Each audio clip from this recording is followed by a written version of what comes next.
So good morning, Cabinet. It's Wednesday morning, March 25th, and it's a fabulous day to be in Northshore. And let's do a check-in this morning before we get our other tasks moving. So as we usually do, let's hear from our regional assistant superintendents on our Northshore Learns platform. Let's start at the top of the pile here at this point of the picture pile. Obadiah, how are things in the north? Good morning. The North is going well. Their principals and staff have been reaching out to and making connections with students and just kind of trying to make social emotional check-ins with their kids. At North Creek High School, I got a chance to talk to Dr. McDowell yesterday, and he shared that Nadya Bosch has created an Instagram account, a North Creek Instagram account that's got most of their students following it, and they're trying to kind of post positive and connecting messages just to keep all students connected as they're away from each other in social isolation. It's a great idea. Thank you, Obadiah. Next, let's go to Michael Tully. How is the East doing, Michael? Very similar. I mean, we continue to reach out to students directly, but principals are also working on their school websites to make sure resources are available there. As you also know, we have resources available on the district site. But schools are, of course, have that link to that on their site, but they're continuing to add materials for families to reference on their individual school sites as well. All right, thanks, Michael. David, how about the West?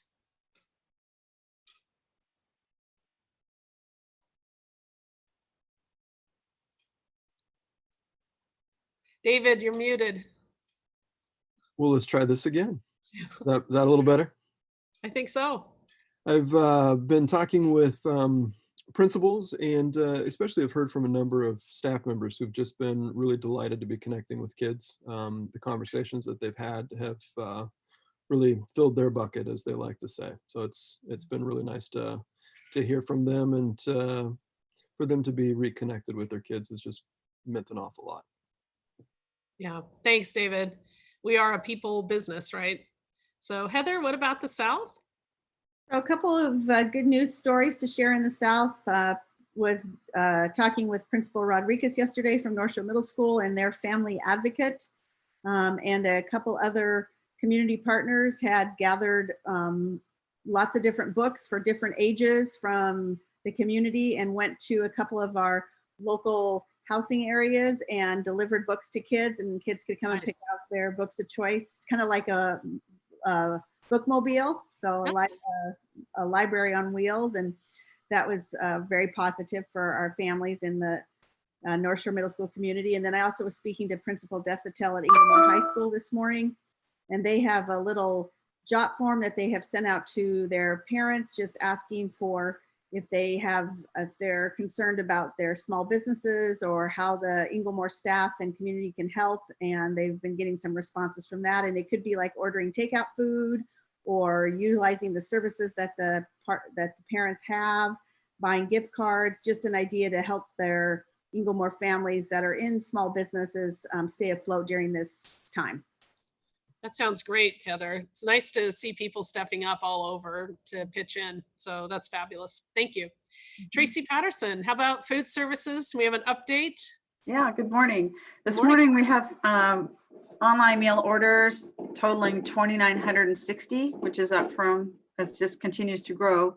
So far to date, we've served 19,310 meals, which is incredible. Transportation is working with the nutrition department to figure out logistics on drive-through pickup for meals. So I think that we are going to be meeting this afternoon to really talk in depth on what that looks like. We're going to be utilizing volunteers to help us with efficiencies, and we're hoping to launch that within the next day or so. Oh, that sounds fabulous, Tracy. Thank you. We're almost pitching over 3,000 meals a day at this point.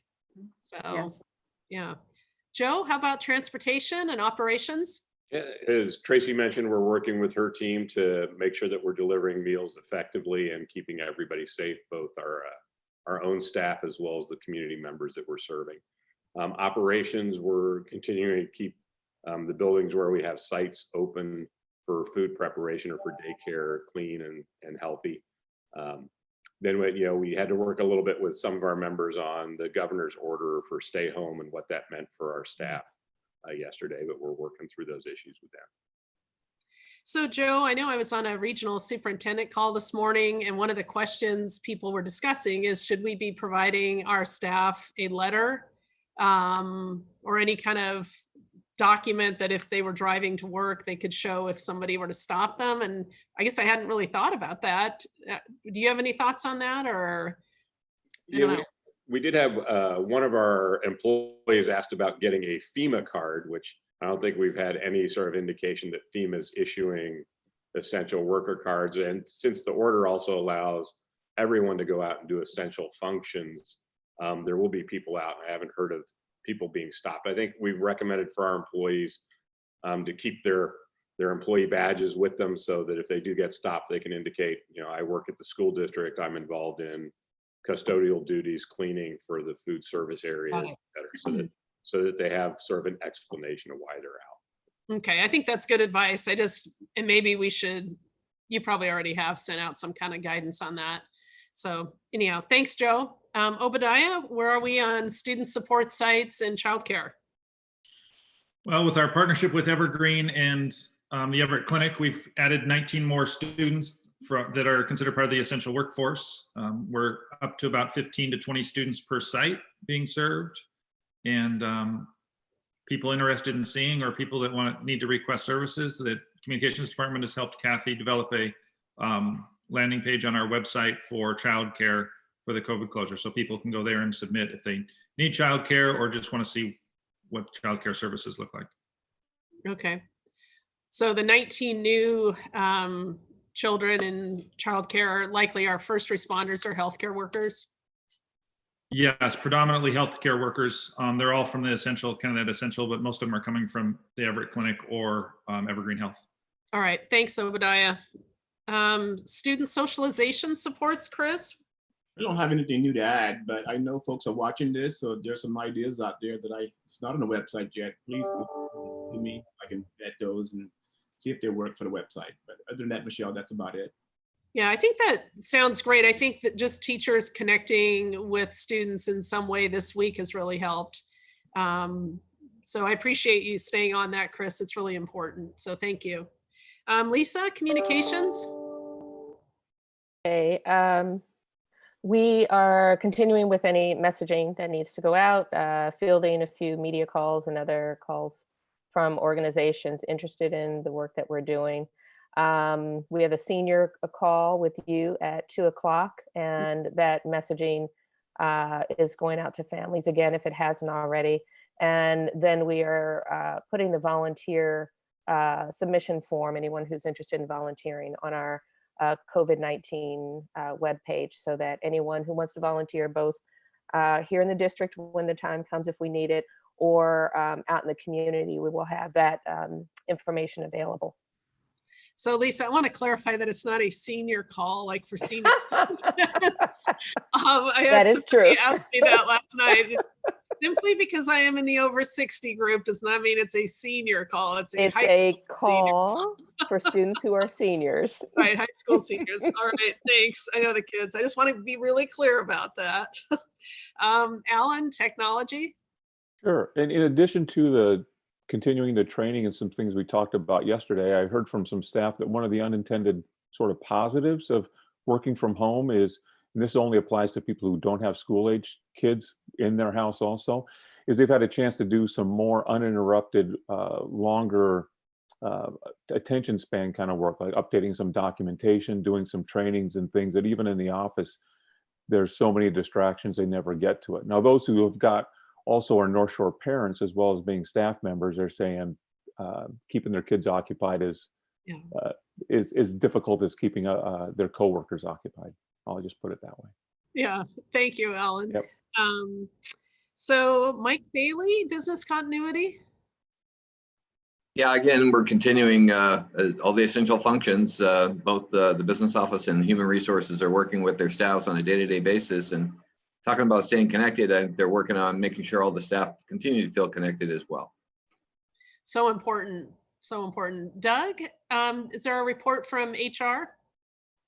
Just the Seb sent a notice out to all employees that they're eligible for Cobra benefits, which if you can just put one and one together, that caused a little bit of concern because Yeah. people then started thinking, does that mean my benefits are done? It's like, no, this is a required notice. We've already sent a notice out to all of our district folks saying, this is just required, your benefits are fine.